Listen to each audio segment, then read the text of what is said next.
Sony just released what they're calling their refined flagship.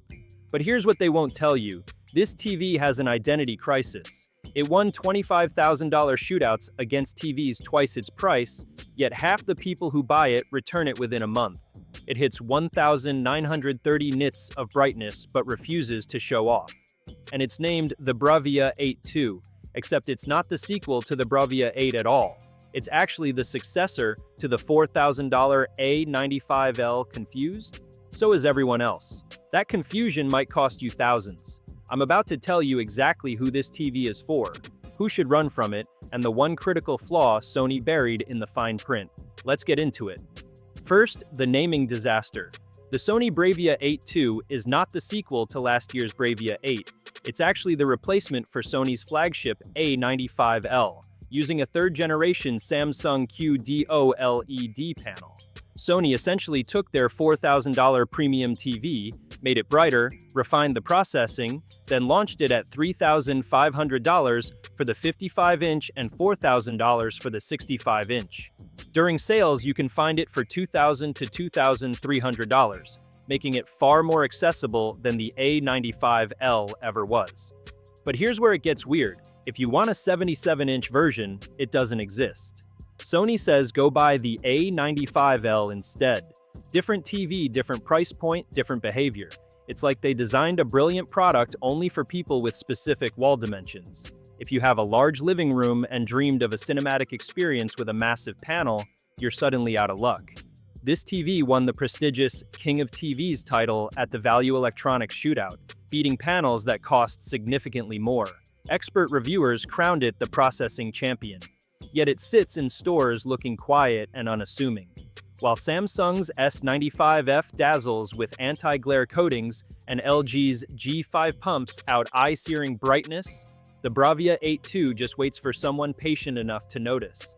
That's the core problem. Sony built a TV for the third viewing session when most buyers make decisions in the first 3 minutes. It doesn't scream "look at me" on the showroom floor, and that quiet elegance might be why half of buyers return it. They simply don't realize its brilliance until it's too late.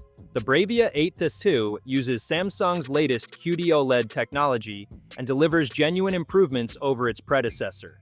It reaches approximately 1,930 nits peak brightness in a 5% window and around 1,630 nits in a 10% window. That's 25% brighter than the A95L and a massive 50% brighter than the original Bravia 8. But the spec sheet won't tell you this. The TV doesn't flaunt its brightness. Where competitors blast HDR highlights to grab attention, the Bravia 8 II concentrates brightness where it matters cinematically. Window reflections in dark scenes, exceptional detail, candlelight flickering in dim environments, stable blacks with nuanced light bloom, that tear rolling down an actor's face. It captures the shimmer with more precision than TVs twice as bright. This subtlety is part of the charm and frustration. It rewards patience but punishes impulsive buyers.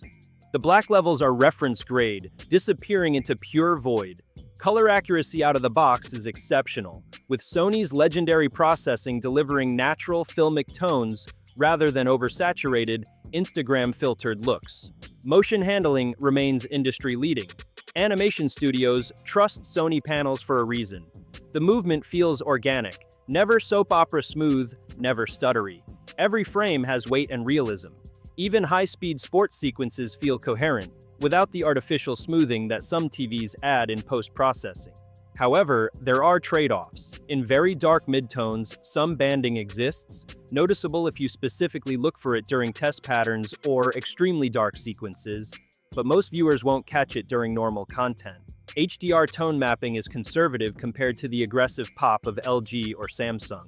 Some call it accurate, others call it restrained. The real question is, do you want a TV that feels like light and energy, or one that looks like a color grader's reference monitor? Because this is absolutely the latter. It's a TV that prioritizes artistic fidelity over showroom wow factor. Placed next to an LG G5, which can hit over 2,100 nits, or Samsung's S95F with its matte anti-reflective coating, the Sony looks dimmer in bright showroom environments. But at home, in controlled lighting, that brightness difference shrinks dramatically. What remains is Sony's superior processing and more accurate color consistency across different brightness levels. The LG might win the brightness war in a sunlit Best Buy, but the Sony wins the fidelity war during evening movie sessions.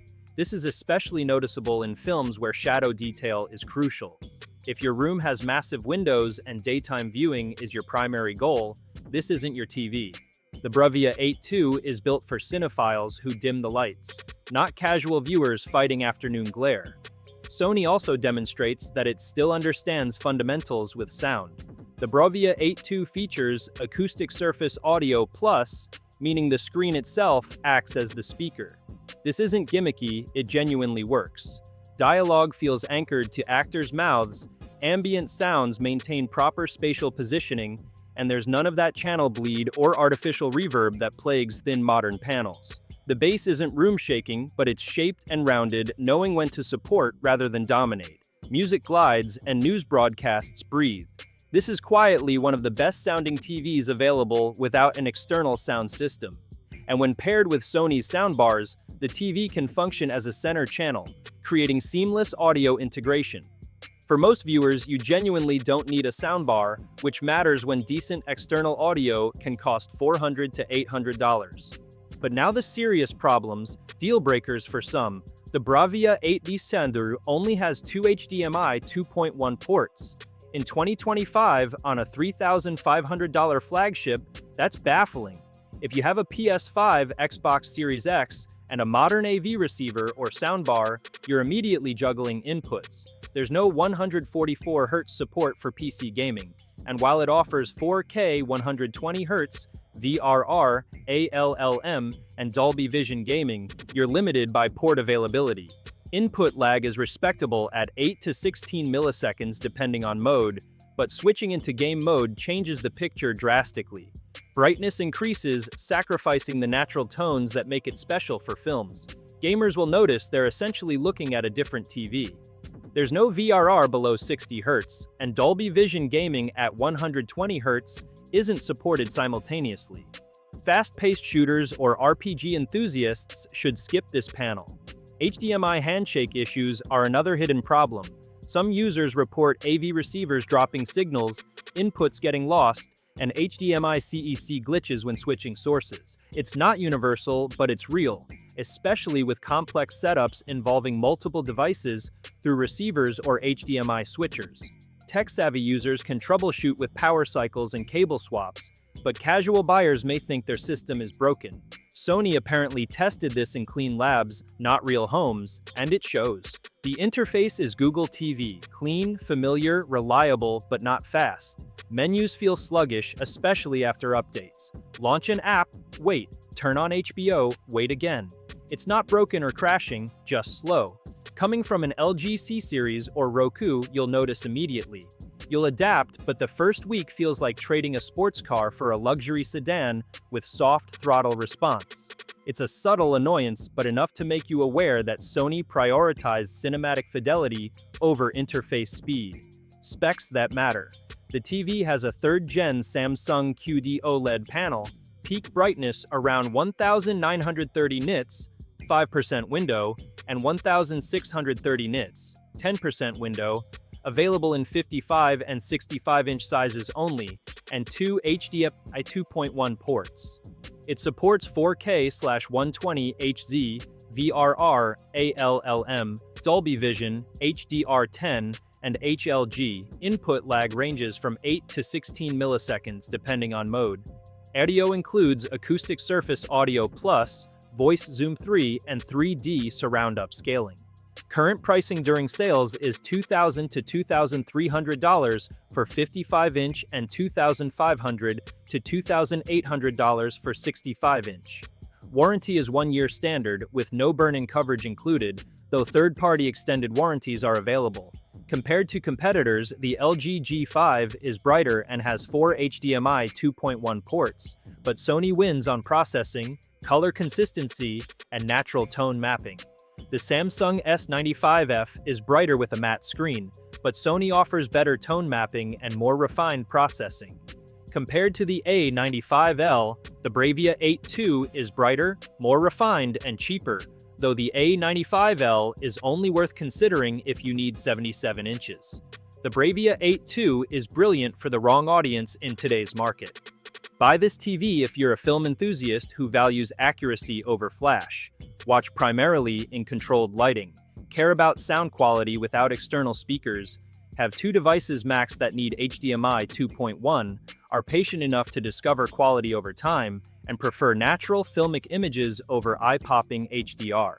Skip it if gaming is your primary use, you need more HDMI 2.1 ports, you watch mostly in bright rooms, want immediate wow factor in stores, need a 77-inch panel, or run complex AV receiver setups.